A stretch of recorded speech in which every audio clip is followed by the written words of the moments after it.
विद्यार्थी हैं, मैं उनका भी, पूर्ववर्ती छात्रों को जो विभिन्न पदों पर पदस्थापित हैं उनका भी अभिनंदन करना नहीं भूलता हूं, उन्हें भी अभिनंदन का भी अभिनंदन।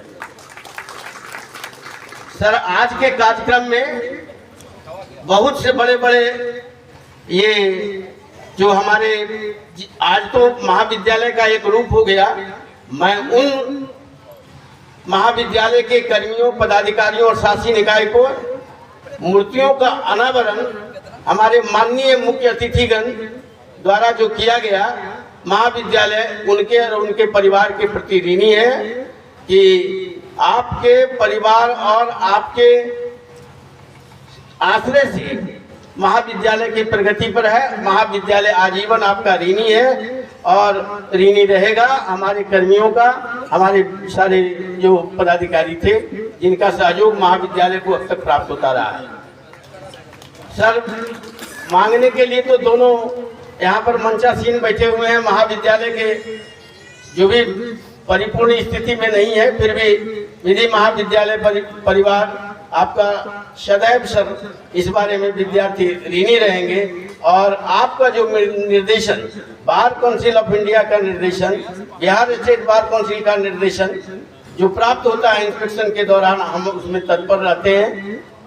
सर से गुजारिश है कि अन्य कर्नाटका स्टेट की तरह बिहार में भी अफिलिएटेड कॉलेज या लॉ इंस्टीट्यूशन का एक यूनिवर्सिटी का प्रस्ताव राज्य सरकार को या भारत सरकार को दी जाए। बिहार में मैनेजमेंट इंस्टीट्यूट के लिए Indian institute of management Patna है, साइंस के सब्जेक्ट के लिए आर्यभट्ट यूनिवर्सिटी है। मैं अनुरोध करूंगा कि आपके प्रयास से, आपके श्री गणेश से बिहार के लीगल इंस्टीट्यूशन को कंट्रोल करने के लिए एक लॉ यूनिवर्सिटी हो जो सिर्फ लीगल इंस्टीट्यूशन को कंट्रोल करे, जैसा कि अन्य स्टेट में ये।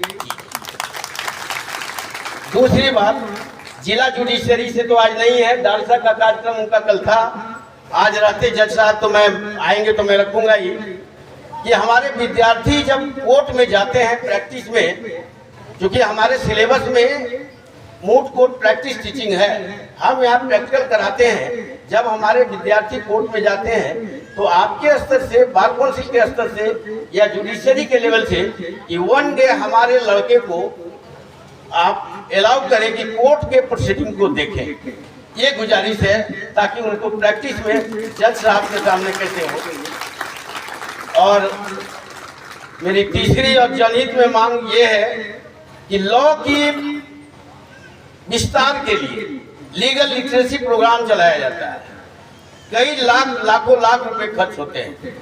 जिस चीज की जानकारी हम सेकेंडरी स्टेट से, प्राइमरी स्टेट से अगर लॉ के सामान्य ज्ञान की जानकारी उनके कोर्सेज में इंक्लूड करें सेकेंडरी लेवल से, तो ये साक्षरता अभियान सामान्य ज्ञान जो आम नागरिकों को है और सुलभ और न्यायप्रिय होगा। और इन सारी बातों को अगर सेकेंडरी एजुकेशन में, लीगल इंस्टीट्यूशन को आरंभ जो ज्ञान हम देते हैं लोक अदालत के क्रम में, तो साक्षरता के क्रम में सेकेंडरी में से ही प्रारंभिक ज्ञान लॉ का उपलब्ध उसमें सिलेबस में जोड़ा जाए। इस संदर्भ में सोचने की जरूरत है, इस संबंध में गुजारिश है। और दूसरी सबसे इम्पोर्टेंट जो इस महाविद्यालय के लिए कि सर संबंधन दृढ़ीकरण, रिकॉग्निशन ग्रांट करने की जो प्रक्रिया है, उसमें जिन कॉलेज आपके शर्तों को पूरा करते हैं तो उनको कुछ अधिक पीरियड के लिए ग्रांट दिया जाए, उनको कुछ अधिक समय के लिए ग्रांट दिया जाए ताकि उनकी आपके शर्तों को, क्योंकि बड़ी बड़ी शर्तों को पूरा करना रहता है। इन्हीं सब बातों के साथ ज्यादा मांग रखना उचित नहीं है। इतनी ही सारी बात रखे हैं आप सबों की ओर से। एक बार जोरदार तालियों के साथ सभी माननीय आगंतुक अतिथियों का स्वागत करें। नमन करता हूँ, अभिनंदन करता हूँ। बहुत